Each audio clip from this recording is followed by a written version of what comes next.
also a big fan. I try not to be a groupie. So you mentioned how in every different place that you were at, you would end up recording an album.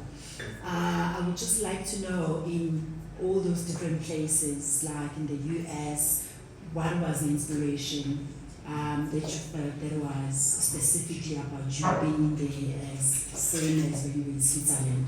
And were there any elements of those places that you brought into those different albums? And if there were, what are those?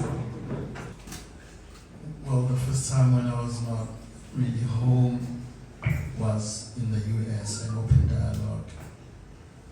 And I think, as we all know, New York is just New York. There's no other city like New York in the world. As people say, it's a city that does not sleep. And I never slept. And I was actually thinking about this a couple of days ago.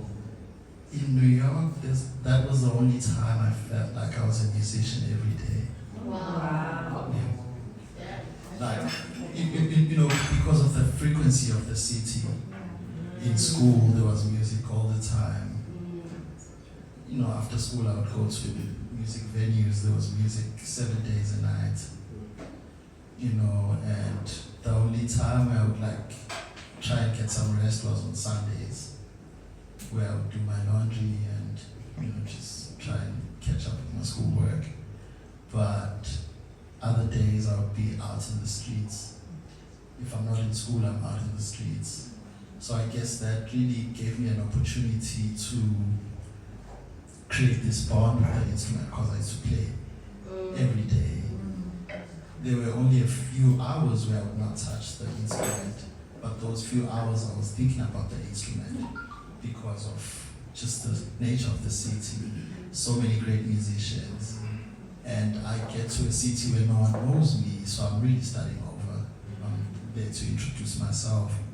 So I guess that comes out in the album, how I play the saxophone. There was this urge of, you know, just, it's like I was on my toes. My kind of playing then was like on my toes. And I really enjoyed that about the city, because it kept me really young. And, you know, I was at an institution where I was like kind of older than the students that were there. So somehow it kept me young, and I just wanted to play all the time.